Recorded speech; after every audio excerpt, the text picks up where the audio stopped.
एक होता है अहंकार और दूसरा होता है संस्कार।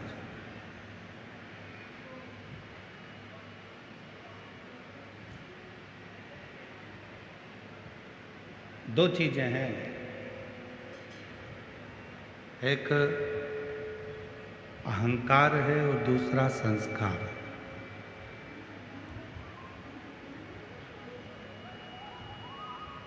और दोनों ही इस मानव जीवन में रहती है, दोनों ही इस मानव जीवन में है,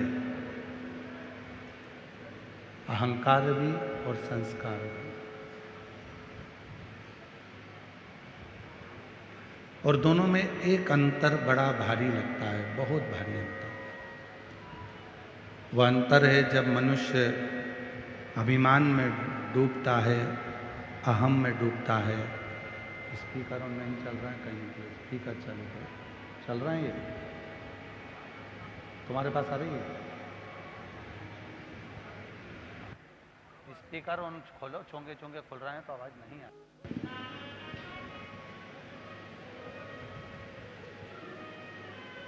एक अहंकार और दूसरा है संस्कार।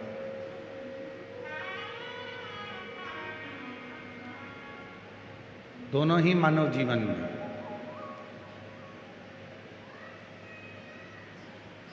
दोनों ही मनुष्य के जीवन में आते हैं और दोनों में बहुत बड़ा अंतर होता है। और वह अंतर कौन सा कि अहंकार आता है तो व्यक्ति किसी को भी देखता तक नहीं।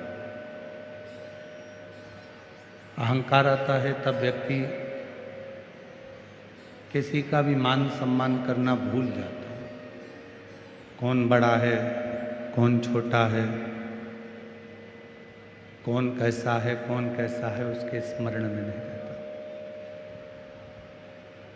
पर अहंकार में भले व्यक्ति सब कुछ भूल जाता है, आदर सम्मान सत्कार सब कुछ भूल जाता है, पर संस्कार एक ऐसा है जिसमें व्यक्ति चाहे छोटे से गरीब व्यक्ति को भी मिलता है तो प्रेम से मिलता है, और अमीर से अमीर व्यक्ति से भी मिलता है तो प्रेम से मिलता है।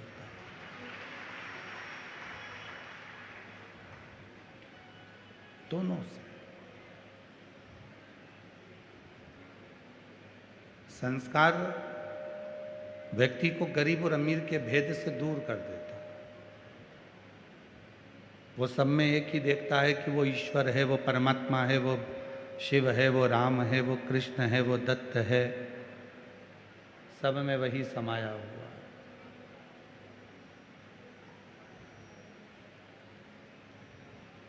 उसके विवेक से वो चला गया कि ये अमीर है कि ये गरीब है।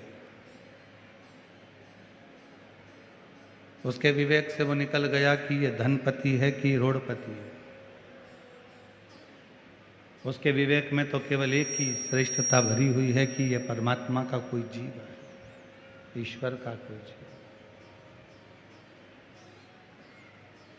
भगवान का कोई जीव है, ईश्वर का कोई जीव है, परमात्मा का कोई जीव है।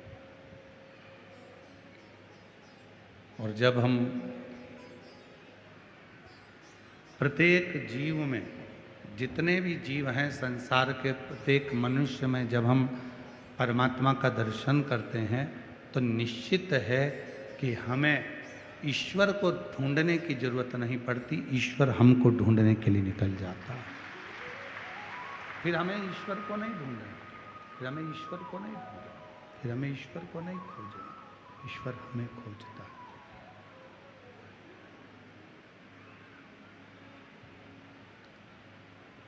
और देख लिया संसार हमने, देख लिया सब मतलब के यार हमने, देख लिया झूठे नाते झूठे रिश्ते, झूठे नाते झूठे रिश्ते, झूठा संसार हमने देख लिया, सब मतलब के यार हमने देख लिया संसार हमने देख लिया संसार हमने देख लिया। शिव आराधना करती है, शिव साधना करती है, भगवान शंकर की अविरल भक्ति करती है, शिव का भजन करता है, शिव का स्मरण करता है। ब्रह्मा जी भी भगवान शिव को समझ नहीं पाए थे, ब्रह्मदेव भी भगवान शंकर को समझ नहीं पाए।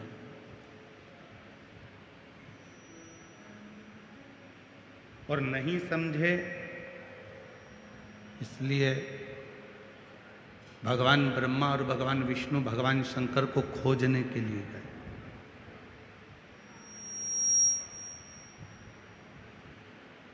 दोनों खोजने के लिए गए।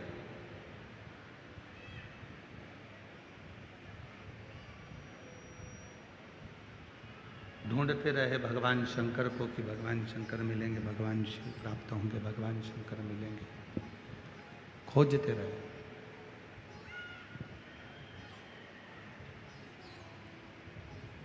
पर बिना शिव की कृपा के संसार में कोई नहीं जन्मा जो शिव को समझ पाए।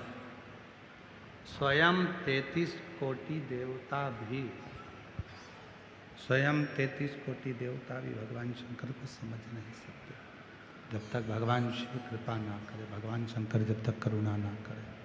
प्रेशर नहीं आ रहा है, प्रेशर खोलो सारा। जब तक भगवान शिव कृपा ना करें तब तक 33 कोटि देवता भी समझ नहीं सकते भगवान शिव। और फिर निवेदन करूंगा, यदि शिरूर के भक्त, शिरूर में रहने वाले, शिरूर के आसपास के रहवासी अगर इस शिव महापुराण की कथा में पहुँचे हैं, भगवान शंकर की कथा में पहुँचे हैं, भगवान शंकर की कथा को श्रवण कर रहे हैं, भगवान शंकर की कथा को सुन रहे हैं, तो याद रखना कि उस शिव की तुम पर और तुम्हारे परिवार पर कृपा हुई है, तो तुम भगवान शंकर की कथा तक पहुँचे हो, तो तुम भगवान शंकर की करुणा कथा तक पहुँच पाए हो, शिव जी की कथा तक पहुँचे हो, भगवान शंकर की कथा तक पहुँचे।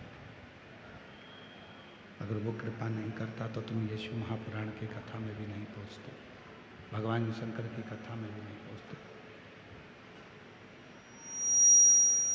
तेरी कृपा बिना न हिले एक भी अणु, लेते हैं श्वास तेरी कृपा से तनु। उसकी कृपा हुई तब आप कथा में जाकर बैठे, उसकी कृपा हुई तब आप भगवान शंकर की कथा का तत्व ग्रहण कर रहे हैं। उसकी कृपा हुई तो ब्रह्मदेव और भगवान विष्णु दोनों शिव को खोजने का प्रयास कर रहे हैं, दोनों खोज। अगर वो कृपा नहीं करता, वो करुणा नहीं करता, तो भगवान ब्रह्मदेव और भगवान विष्णु भी उसको नहीं खोज पाते, उन परम पिता परमात्मा को नहीं खोज पाते।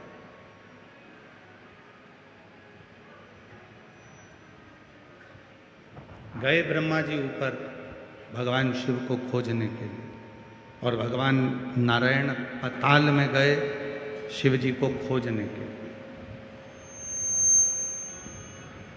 खूब खोजा पर वो मिला नहीं।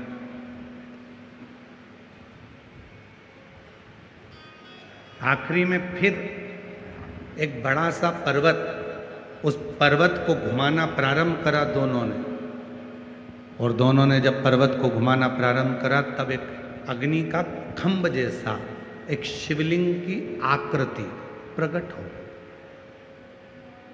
प्रथम शिवलिंग इस भूमंडल पर, इस संसार सागर में प्रथम शिवलिंग यदि किसी ने प्रकट करा था और प्रथम शिवलिंग की पूजन यदि किसी ने करी थी तो वो भगवान ब्रह्मा और भगवान विष्णु ने करी थी, और प्रकट भी उनने करा और पूजन भी उन्होंने करा।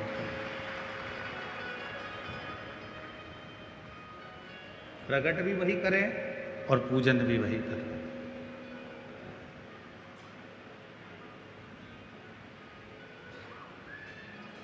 प्रथम शिवलिंग की प्रागट्यता भी भगवान ब्रह्मदेव और भगवान विष्णु करें और पूजन भी वही कर रहे हैं। और आप सभी को स्मरण में आना चाहिए, सिरूर की धरा पर बैठकर आप कथा का रसतत्व ग्रहण कर रहे हैं तो आपके विवेक में एक बात रहना चाहिए। जब देवासुर संग्राम हुआ,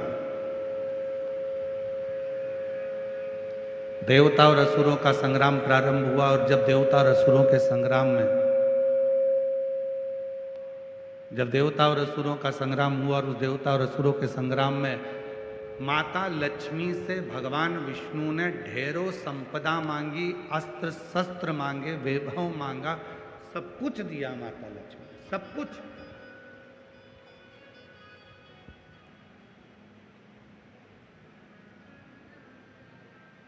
कुबेर जी से मांगा, कुबेर जी ने भी सब कुछ दिया। अब एक समय ऐसा आ गया कि ना तो कुबेर जी के पास कुछ बचा, ना लक्ष्मी जी के पास कुछ बचा। लक्ष्मी जी के पास भी कुछ नहीं बचा था और कुबेर जी के पास भी कुछ नहीं बचा था, सब कुछ समाप्त हो गया। और एकांत में माता लक्ष्मी जी बैठ गई, एकांत में।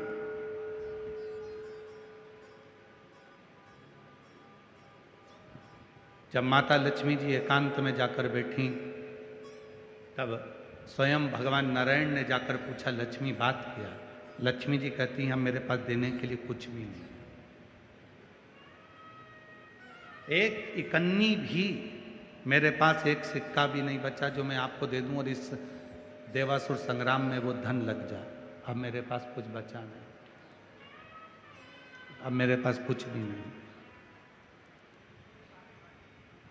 तो भगवान नारायण ने कहा कि तुम्हारे भाई कुबेर को बुलाओ, कुबेर से पूछो, उसके पास कुछ होगा तो वो दे देंगे। आज ये कथा यहां निकली है तो अपने स्मरण में जरूर रखें इस बात को। जब भगवान नारायण के पास नहीं रहा, जब ब्रह्मदेव के पास नहीं रहा, माता लक्ष्मी के पास नहीं रहा, कुबेर के पास नहीं रहा, सबके पास की संपदा सारी की सारी देवासुर संग्राम में समाप्त हो गई, तब सारे देवताओं ने विचार करा, इस देवासुर संग्राम में केवल एक देव अधिदेव महादेव सामने नहीं है, अपन उनके पास चलते हैं।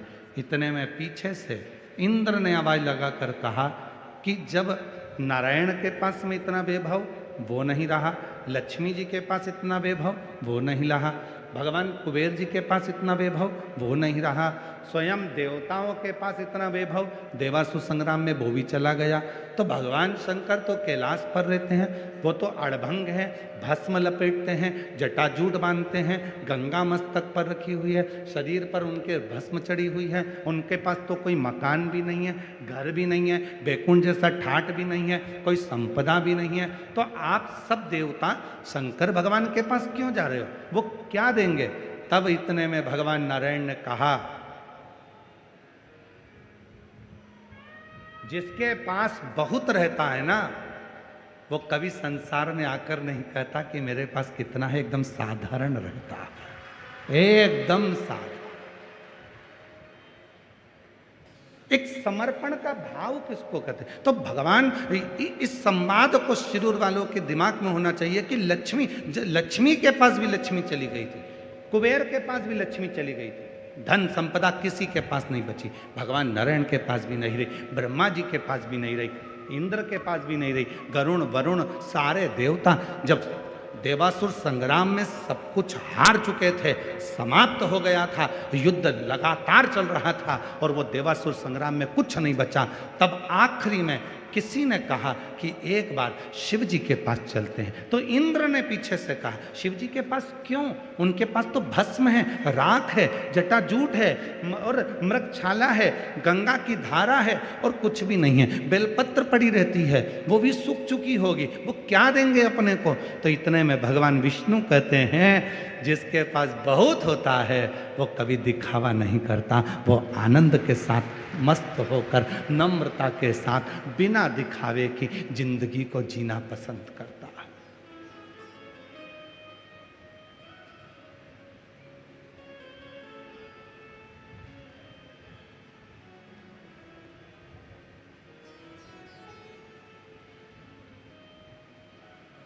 भगवान विष्णु ने कहा नहीं चलो उस भगवान शिव जी के पास चलो। तो इतने में फिर इंद्र ने कहा वो कुछ देंगे ही नहीं, उनके पास है ही नहीं। सभी लोग कहते थे कोरोना काल में, जब कोरोना काल में नहीं, नोटबंदी के समय पर जब नोटबंदी हुई तो सब कहते थे हमारी माता जी के पास तो कुछ भी नहीं है, मेरी जीजी के पास तो कुछ भी नहीं है, जितना तो तुम्हारी दुकान में नहीं निकला उतना जीजी के चावल के डब्बे में निकल गया। चावल के डब्बे में निकल गया।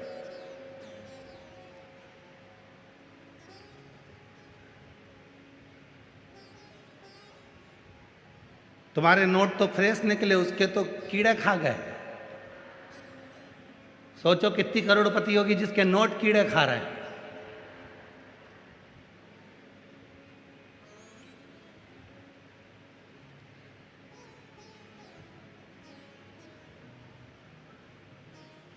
दिखता है कुछ नहीं है और ऐसे ही रहना चाहिए। भगवान खूब दे देना तो भी किसी के सामने बताना नहीं कि खूब दिया, नम्रता रखना, जनमानस में प्रेम परोसते रहना, ये जीवन का सुख है, ये जीवन का नम्रता दी श्रेष्ठ संस्कार का लक्षण ही है।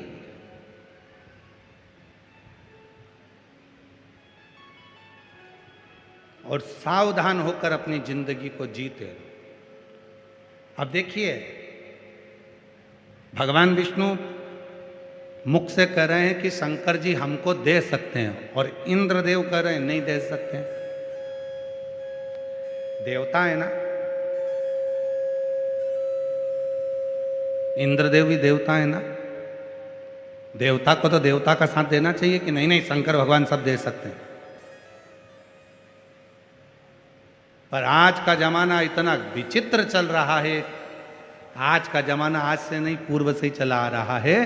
जब देवता देवता के नहीं हो पा रहे हैं, इंद्रदेव भगवान शंकर के लिए कह रहे हैं कि वो नहीं देंगे, जब देवता देवता के लिए कह रहे हैं तो आज के जमाने में कौन है जो आपका साथ देगा?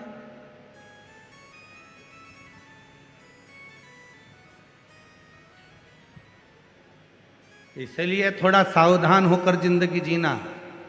अपने ही दांत अपनी ही जीवान को काट देते हैं। दांत भी अपने हैं और जीवान भी अपनी है। कभी कभी अपनी जीवान को अपने ही दांत काट देते हैं, उसी तरह कभी कभी अपना बनकर अपनों को ही अपने निपटाने का सोचने लगते हैं। कोई दूसरा नहीं है। आक्षेप लगाने वाले भी अपने हैं, अपशब्द बोलने वाले भी अपने हैं, ताना देने वाले भी अपने हैं, गाली देने वाले भी अपने हैं, आड़ा टेढ़ा बोलने वाले भी अपने हैं, कोई दूसरा नहीं होगा।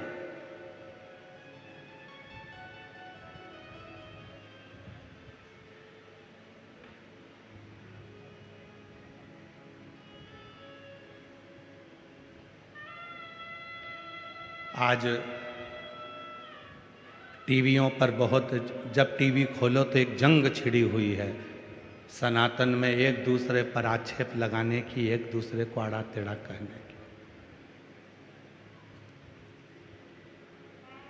कोई दूसरा नहीं बोल रहा, कोई दूसरा उंगली नहीं उठा रहा,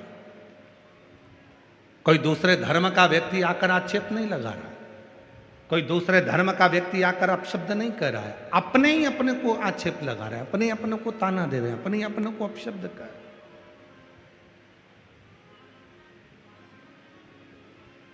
और उसमें हमारा सनातन धर्म इन एक दूसरे की सनातनियों की लड़ाई में हमारे सनातन धर्म को नीचे ले जाया जा रहा है। नीचे निवेदन है,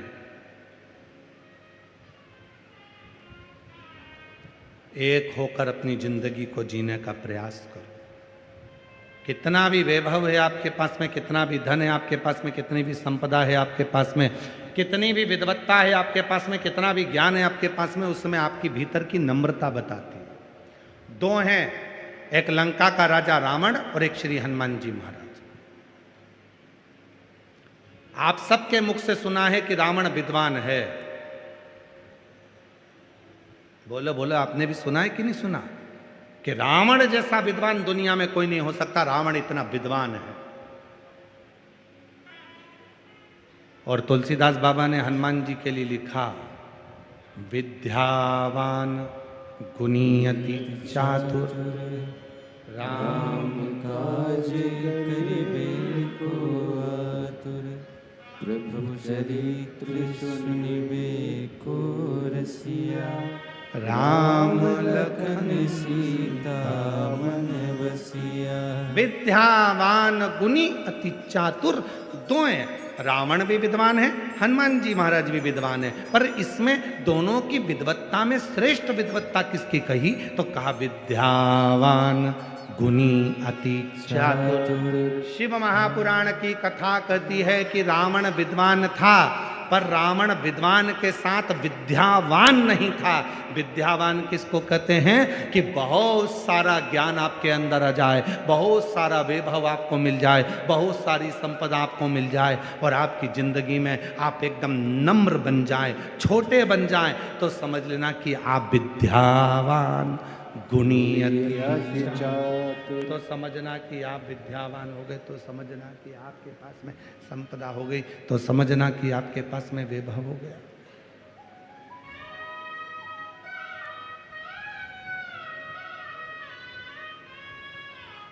अब तुलसीदास जी ने हनुमान जी को विद्यावान क्यों कहा? रावण को तुलसीदास जी विद्वान कह रहे हैं, रावण को तुलसीदास जी विद्वान कर रहे हैं, पर हनुमान जी को विद्यावान कर रहे हैं, क्योंकि विद्वान बनना सरल है पर विद्यावान बनना कठिन है। हनुमान जी विद्यावान क्यों कहलाए? क्योंकि जब वो लंका में प्रवेश कर रहे थे, इतने बड़े नगर में प्रवेश कर रहे थे, सुरसा नाम की एक राक्षसी भी उनके सामने आ गई थी, लंकनी नाम की राक्षसी भी उनके सामने आ गई थी, और हनुमान जी एक छोटा सा रूप रखकर उनके सामने आ गए, उनके सामने नमन किया, प्रवेश करने लगे। और यही विद्वान की, एक विद्यावान व्यक्ति की सबसे बड़ी निशानी होती है कि जब आप किसी के पास जाओ, कितना भी धन तुम्हारे पास हो, कितनी बड़ी भी कुर्सी तुम्हारे पास हो, कितना बड़ा भी पद तुम्हारे पास हो, जिससे मिलने के लिए जा रहे हो वो भले छोटा या बड़ा क्यों ना हो, आपकी नम्रता से आपको उसको नमन करना चालू करना चाहिए। ये विद्यावान गुणी अति चातुर, राम काज करिबे को आतुर, प्रभु चरित सुनिबे को रसिया, राम लखन सीता मन बसिया। सूक्ष्म रूप धरि सिया दिखावा, विकट रूप धरि लंक जरावा। भीम रूप धरि असुर संहारे, रामचंद्र जी के काज सवारे। हनुमान जी विद्यावान।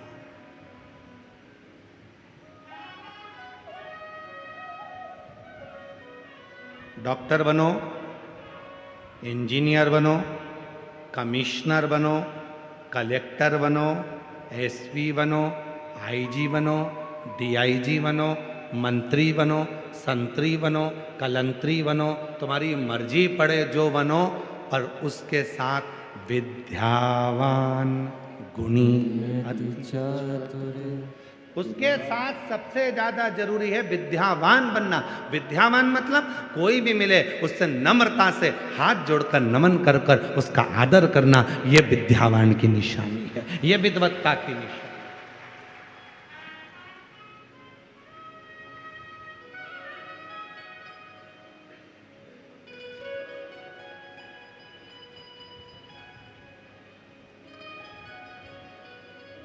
पढ़ी लिखी लड़की आती है शादी कर कर बहू बनकर, सास से पूछती है कितनी पढ़ी हो मम्मी तुम? सास कहती है बेटा मेरे समय पर तो मैं केवल 10th क्लास तक पढ़ी हूं। 10वीं? बस बस 10वीं? हाँ। और मैं MBA। अब बहू के मन में आता है कि ये 10वीं फेल, मुझे क्या सिखाएगी, मैं इसको सिखाऊं। फिर सास ने कहा बेटा मैंने सुना है तुझे सब कुछ बनाना आता है, आइसक्रीम बना सकती है? हाँ मम्मी, अभी लाई बना के गई। अटैची खोली, अटैची में से बुक निकाली, रेसिपी बुक।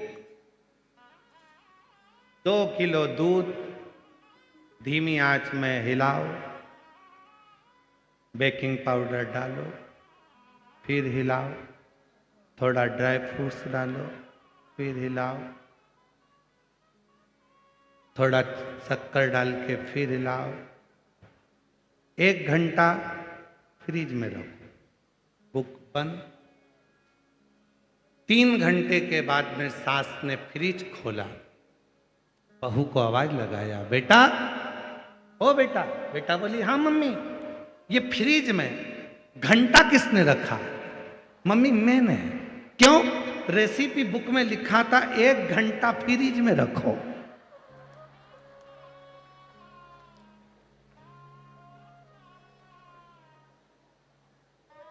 सास ने कहा तेरी रेसिपी बुक में लिखा था 1 घंटा फ्रिज में रखो, वो लिखना भूल गया कि जो तूने घोल बनाया है उसको 1 घंटा फ्रिज में रख। तू मंदिर का घंटा फ्रिज में रखिया, मंदिर का घंटा।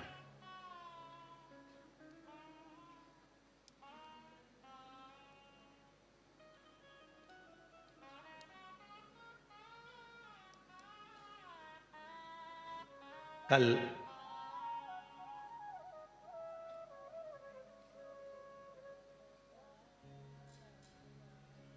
प्रकाश भाई जी धाड़ीवाल जी की धर्म पत्नी श्रीमती दीना माता जी कह रही थी कि गुरु जी मैंने अपने बच्चों से कहा कि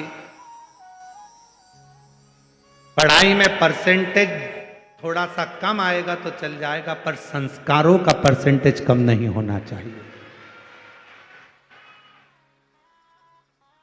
संस्कारों का परसेंटेज कम नहीं होना चाहिए।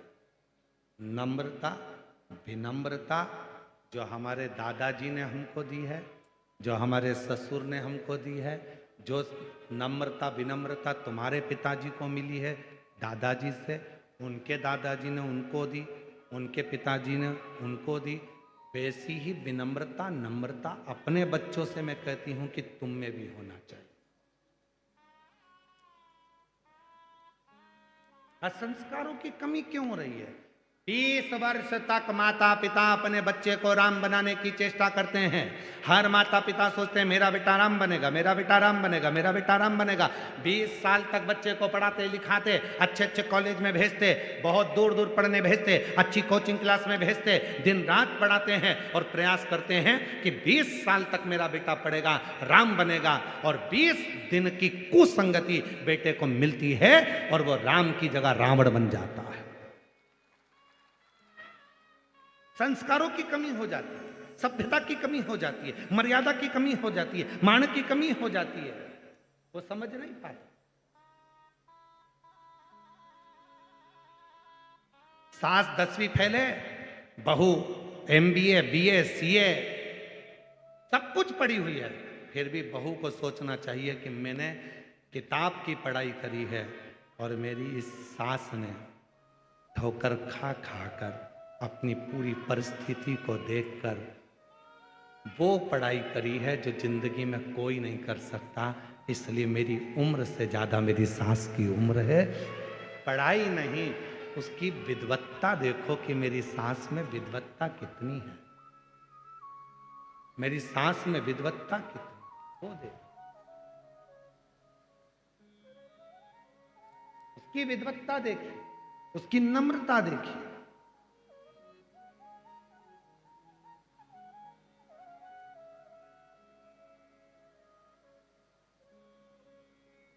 शिव है भी ऐसे, जिसकी प्रतिमा इतनी सुंदर, वो कितना सुंदर होगा, वो कितना सुंदर होगा। नाम है तेरा तारणहार, कब तेरा दर्शन होगा। जिनकी प्रतिमा इतनी सुंदर, वो कितना सुंदर होगा, वो कितना सुंदर होगा। आप भी बोलो जरा एक बार दिल से बोलो, नाम है तेरा तारणहार, कब तेरा दर्शन होगा। सिरूर की जीजियों आवाज नहीं आ रही है, जीजाओं आवाज नहीं आ रही है, बेटी बेटा बुजुर्ग सब आवाज आना चाहिए।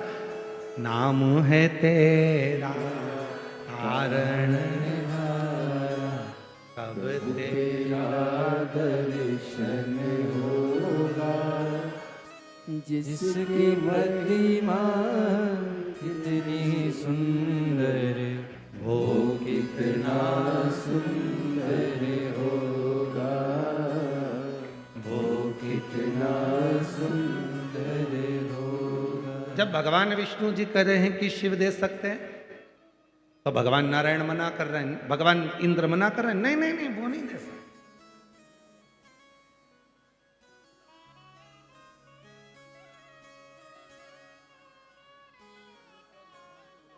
सच्चे व्यक्ति के पक्ष में कम लोग खड़े होते हैं और झूठे व्यक्ति के पक्ष में दुनिया खड़ी हो जाती है। ये जिंदगी का बहुत बड़ा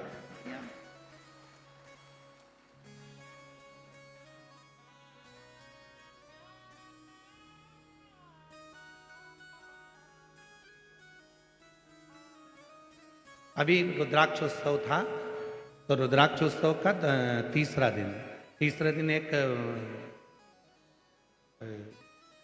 सोलापुर की एक बेटी आई और उसके माँ बाप भी उसके साथ में थे।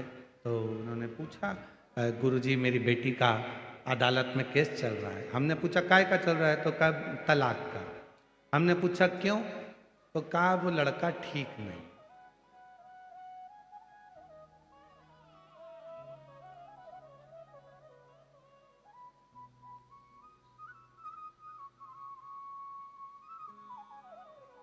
क्या गलती है उसमें, तो कहा वो अपने मम्मी पापा की सुनता है और इसकी बिल्कुल नहीं सुनता। हमने कहा ठीक। और नौकरी करता है कि नहीं करता, करता है। अच्छा बेटा तुम नौकरी करती हो, हाँ कौन से जगह का, इस बैंक में मैं करती हूँ। मैंने कहा ठीक। अब हमने उस बेटी के मम्मी पापा से कहा 2 मिनट के लिए बाहर बैठो।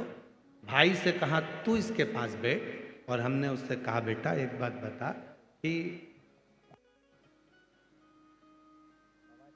अच्छा लड़का मिला है, ठीक है, आज वो अपने माँ बाप की सुन रहा है। जिस दिन तेरे घर में बच्चा होगा और तेरा बच्चा बड़ा होगा, जब तेरे पिताजी के संस्कार उस बच्चे के पिता के संस्कार उसमें आएंगे, तो एक दिन ऐसा आएगा कि वो तुम्हारा बेटा भी तुम दोनों की सुनेगा। तब तुम्हें मालूम पड़ेगा कि जीवन में माता पिता की सुनना किसको। इतनी सी बात के लिए कि वो मम्मी उसको भड़का देती है, पापा उसको भड़का देते हैं, भाई बहन भड़का देती है, कोई उसको भड़का देता है। याद रखना, आज के जमाने में कोई किसी को भड़काता नहीं है। आज का जमाना इतना विचित्र है कि सब पढ़े लिखे हैं, सब एजुकेटेड हैं, सब विद्यावान हैं, सबके अंदर ऐसा कोई संसार का बच्चा नहीं है जो पढ़ा लिखा नहीं है। आज के बच्चे को पढ़ने के लिए कोचिंग भेजना पड़ता है। आज के बच्चे को सीए बनना है तो कोचिंग भेजना पड़ता है। आज के बच्चे को यदि कोई अच्छी पढ़ाई करना है तो कोचिंग भेजना पड़ता है।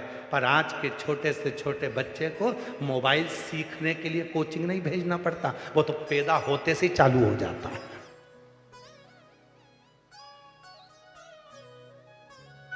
उस बच्चे को सिखाना नहीं पड़ता कि व्हाट्सएप कहां से खुलेगा, उस बच्चे को सिखाना नहीं पड़ता इंस्टाग्राम कहां से खुलेगा, उस बच्चे को सिखाना नहीं पड़ता कि मोबाइल का फंक्शन कहां से खुलेगा। जितने फंक्शन तुमको नहीं मालूम उतने तुम्हारी औलाद को मालूम, भले वो इतना सा। एसी के फंक्शन तुमको नहीं मालूम, तुम्हारी औलाद को मालूम, भले वो इतना सा। टीवी के फंक्शन तुमको नहीं मालूम जितने उस बच्चे को मालूम। क्यों? उसका कारण था, जब बच्चा गर्भ में आया डॉक्टर ने कह दिया बेड रेस्ट, तुम दिन भर पलंग पर पड़ी रही।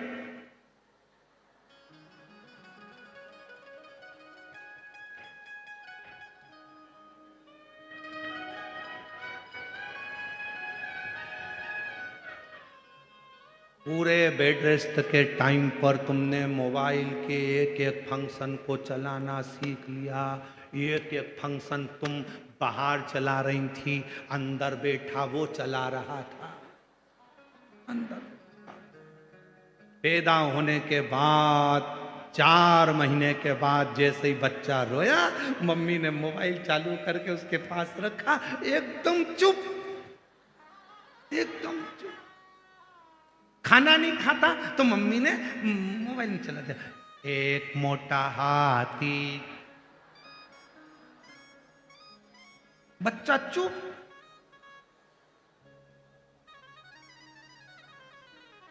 मम्मी किसी से मिलने के लिए, मेहमानों से मिलने के लिए गई, बच्चा रो रहा था, मोबाइल पकड़ा के चली गई, बच्चा चुप।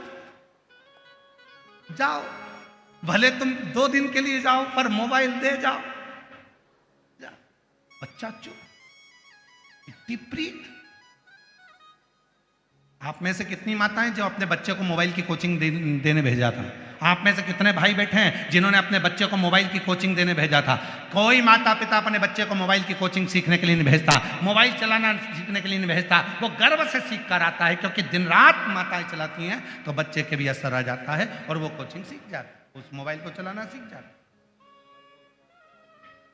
हमने उस बेटी से कहा बेटा तुम अगर तलाक लो भी लोगी और मालूम पड़े कोई दूसरा मिला, ऐसा लड़का मिल गया जो तुम्हारी जिंदगी को बर्बाद कर दे, पीने वाला मिल गया, व्यसन करने वाला मिल गया, बच्चों पे क्या इफेक्ट पड़ेगा? तो कहा गुरुजी अब मैं क्या करूं? तो हमने कहा घर जाना, माता पिता को समझाना और अदालत से केस वापिस लेना।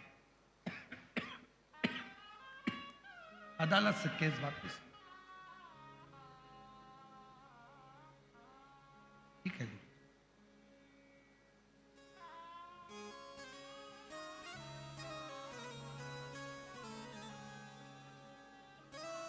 हमें प्रसन्नता इस बात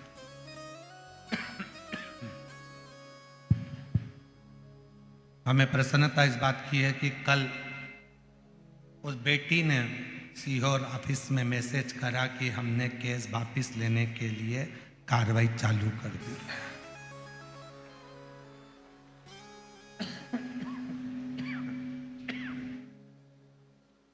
प्रसन्नता इस बात।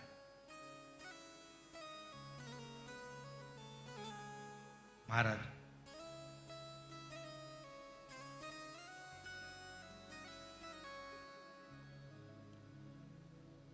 शिव भोले हैं, शिव नर्म है, शिव के पास में दिखावा नहीं, शिव के पास में दिखावा नहीं है। भोले हैं, नम्र हैं, उनके पास में दिखावा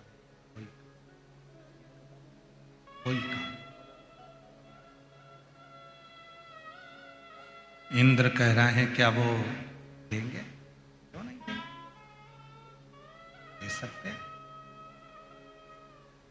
आप उनके पास।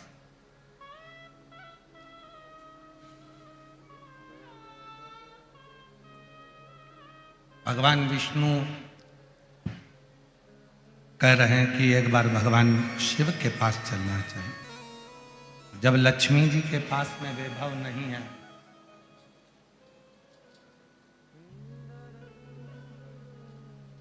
कुबेर जी के पास में वैभव नहीं है, संपदा है ही नहीं, किसी देवता के पास में वैभव नहीं है, तो शिव जी के पास वैभव कहां से आ?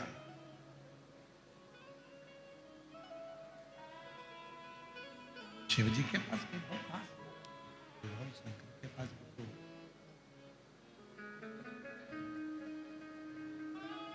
भगवान नारायण ने कहा कि कोई कोई ऐसा होता है उसके पास में कुछ नहीं होता, वो दिखता है उसके पास में कुछ भी नहीं, दिख रहा है कि उसके पास कुछ नहीं है पर उसके पास बहुत कुछ हो।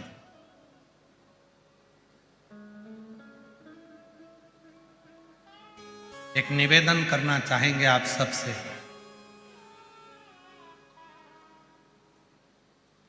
अपने घर के बच्चों को साल में 1 या 2 बार नाना नानी के घर और दादा दादी के घर लेकर जरूर जाया करो। भले नाना नानी के पास देने के लिए कुछ नहीं होगा पर उनका अपना अनुभव जरूर है। भले दादा दादी के पास में कुछ नहीं होगा पर उनका अपना अनुभव जरूर है। अपने घर के बच्चों को लेकर नाना नानी के घर जरूर जाओ, दादा दादी के घर जरूर जाओ। क्यों? वो नाना नानी और दादा दादी के पूरी जिंदगी का जो अनुभव होता है वो अपने छोटे छोटे बच्चों को देते हैं, संस्कार प्राप्त होता है। वही सुख, वही संस्कार जीवन का सुख दे। वही मांगो पिता से, मांगो।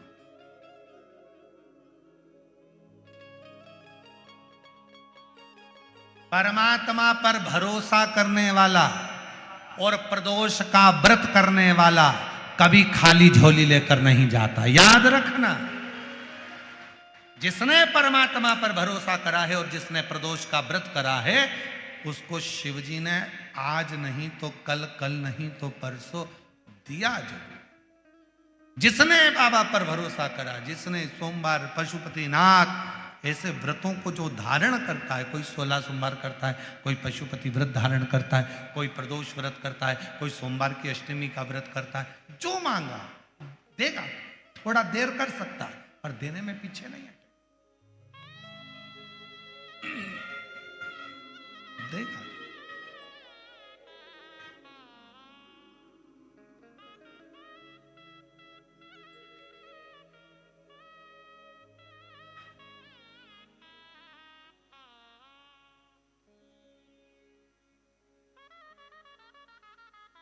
सारे देवता रोज भ्रमण पर नहीं निकलते।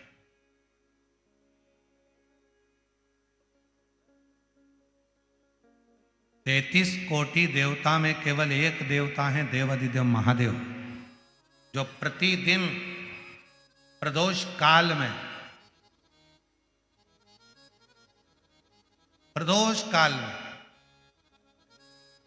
शाम के समय अपनी अर्धांगिनी मां पार्वती जी के साथ भ्रमण पर निकलते हैं अपने भक्तों का दुख मिटाने के लिए। प्रतिदिन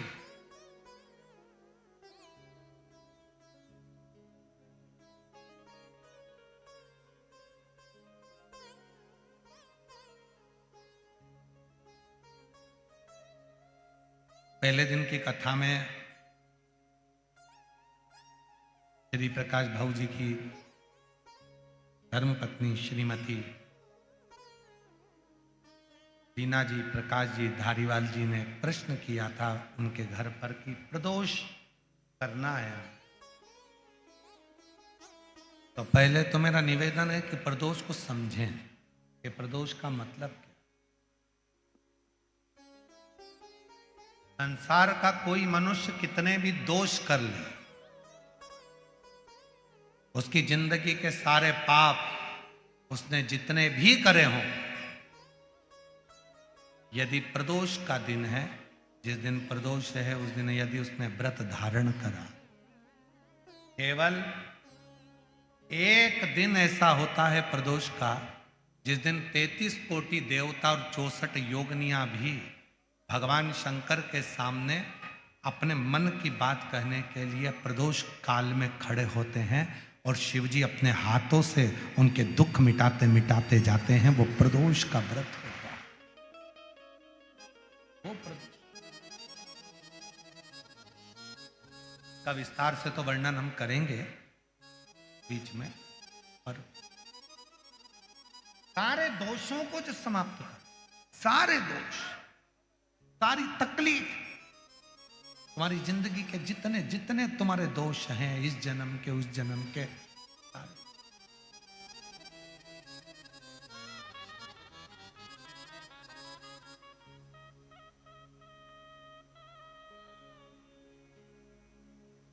और जब भगवान शिव से आप निवेदन करते हैं, प्रार्थना करते हैं, उनसे अपने मन का भाव कहते हैं, प्रार्थना करते हैं, निवेदन करते हैं, तो शिव उसको स्वीकार करते हैं। स्वीकार खड़े हैं देवता, भगवान शिव नेत्र बंद करके बैठे, भगवान विष्णु, भगवान ब्रह्मा सब देख रहे हैं, इंद्रदेव पीछे खड़े हैं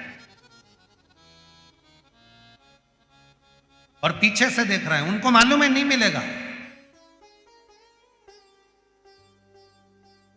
नहीं मिलेगा ही नहीं, पर तभी भगवान नारायण ने फिर जमकर हर हर महादेव कहा।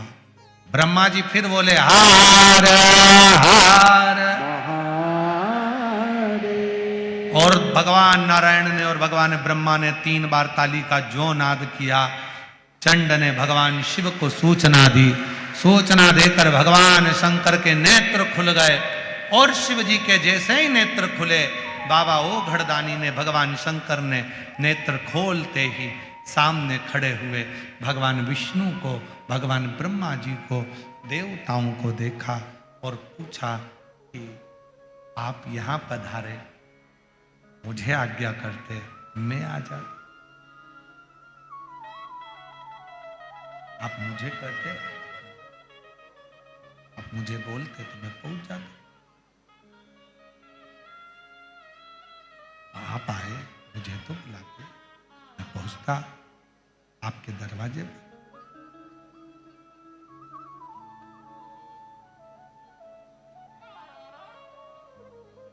और देखो, सतयुग में, त्रेता युग में, द्वापर में और कलयुग में, इन सब में बड़ा अंतर है। सतयुग में, त्रेता में, द्वापर में भक्त को भगवान के दरवाजे जाना पड़ता था। केवल कलयुग एक ऐसा है जिस कलयुग में आप भगवान को पुकारते हो तो भक्त को भगवान के पास जाना नहीं पड़ता, भगवान भक्त के पास दौड़कर आता। और ये बात तुलसी बाबा ने भी अपनी रामचरितमानस में लिखा कि कलयुग केवल नाम आधारा और सुमर सुमर नर उतरई। आप भजो, नाम का उच्चारण करिए, भगवान का करिए। जब भगवान के नाम का उच्चारण करोगे तो भगवान अपने करीब में आए। और नहीं तो वैसे तो कलयुग बहुत बदला है। ऐसे तो ये संसार कितना वो एक लाइन है ना निखिलेश जी, इतना जमाना बदला, अब क्या बदलना रह गया, सब कुछ बदला। तो यहाँ शिव कथा कर रही है पूर्व का समय, अब ये सब कुछ बदला अपनी जगह पर है। पर सतयुग में भक्त भगवान के पास जाते थे, त्रेता में भक्त भगवान के पास जाते थे। द्वापर में भक्त भगवान के पास जाते थे। केवल एक कलयुग ऐसा है जहां बैठकर आप शिव को पुकारोगे, मेरा शंकर भगवान आपके दरवाजे पर आकर खड़ा है। केवल कलयुग।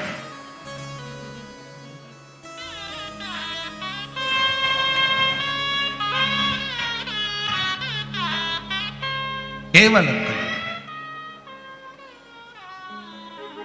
इसीलिए कहते हैं महाराज इसका स्मरण, कलयुग में शिव युग आया है, महादेव ये तेरा रचाया है। कलयुग में शिव युग आया है, महादेव ये तेरा रचाया है। ये कलयुग की प्रधानता है कि भगवान शंकर का जितना भजन करोगे, शिव का जितना भजन करोगे, शंकर का जितना स्मरण करोगे, भगवान शंकर का जितना मंत्र जाप करोगे, नाम जाप करोगे, शिव जी का जितना स्मरण करोगे, शंकर भगवान तुम्हारे करीब में आकर खड़े हो जाएंगे। भगवान विष्णु जी करें, भगवान ब्रह्मा जी करें, भगवान भोलेनाथ के नेत्र खुल गए।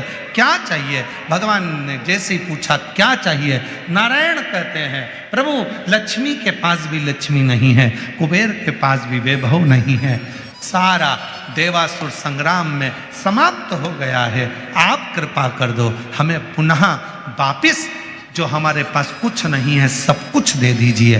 तब मेरे ओघड़दानी, तब मेरे शंकर भगवान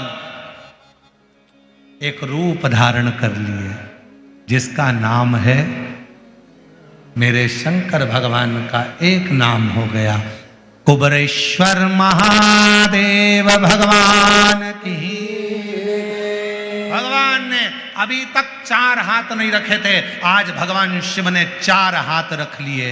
भगवान शंकर खड़े हो गए, अपने 2 हाथों से, एक से लक्ष्मी को लक्ष्मी दे रहे हैं और दूसरे से कुबेर को लक्ष्मी दे रहे हैं। बाकी के 2 हाथों से 33 कोटि देवताओं पर आशीर्वाद देते हुए कर रहे हैं। अब चिंता करने की जरूरत नहीं।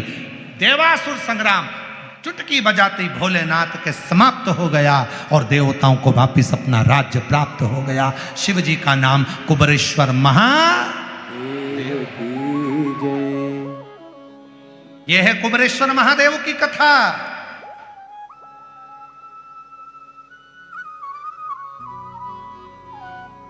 यह है भगवान शंकर के कुबरेश्वर बनने की कथा कि कुबेर को भी खजाना देने वाले, लक्ष्मी को संपदा देने वाले, जब कुछ नहीं तब वो शिव देता,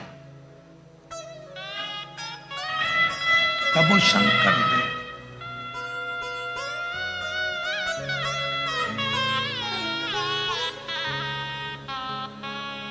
इसीलिए कहते हैं अजब निराली, अरे अजब निराली है भोले की लीला, अजब निराली है शंकर की लीला, अजब निराली है। सिर पे जटा है हाथ में डमरू, लीला अपरंपार। सिर पे जटा है हाथ में डमरू, लीला अजब निराली, अजब निराली है भोले की लीला, अजब निराली है शंकर की लीला, अजब निराली है। भगवान शिव ने खड़े होकर एक हाथ से लक्ष्मी को लक्ष्मी दे रहे हैं, दूसरे हाथ से कुबेर को लक्ष्मी दे रहे हैं। भगवान आनंद के साथ गले में सर्प पड़ा है, मस्तक जटा है, चंद्रमा लगा है, गले में रुद्राक्ष की माला है और मेरे कुबेरेश्वर महादेव, कुबेर का खजाना, लक्ष्मी का भंडार भर रहा है।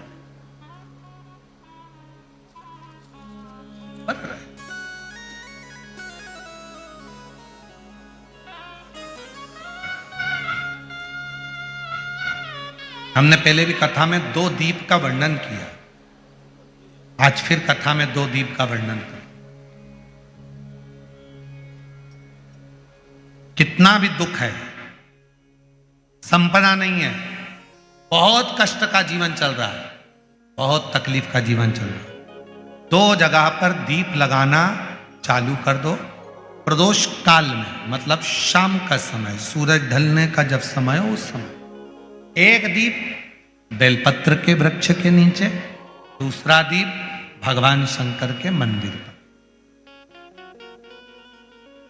प्रदोष काल में जब ये दो दीप लगना प्रारंभ हो जाते हैं तो भगवान अपने चारों हाथों से आपको संपदा देना प्रारंभ कर देते हैं। वो कुबरेश्वर महादेव बनकर धन वैभव देना प्रारंभ। दो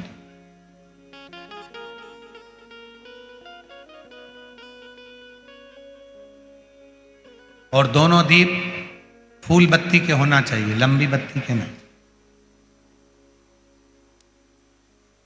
एक लंबी बत्ती होती है, एक गोल बत्ती होती है, फूल बत्ती। दोनों दीप फूल बत्ती दोनों। मां सती ने जब भगवान शंकर के लिए आराधना साधना करी थी और भगवान भोलेनाथ जी से वर प्राप्त करा था, तो माता सती ने भी यह साधना ऐसे ही करी और माता सती को शिव मिले थे। दक्ष प्रजापति ने शिव जी का अपमान कर दिया था और भगवान शंकर, देवाधिदेव महादेव भगवान शिव को अपशब्द कह दिया। सती माता दक्ष प्रजापति के यहाँ जलकर भस्म हो गई। वही सती माता हिमालय राज के घर में पार्वती बनकर प्रकट हो गई और मां सती जो हिमालय राज के घर में पार्वती माता बनकर जन्मी, वही माता पार्वती का विवाह शिव जी के साथ में हो रहा है। भगवान देवाधिदेव महादेव पार्वती जी को लेकर पधार रहे हैं। जोरदार ताली बजाकर उनका स्वागत करें।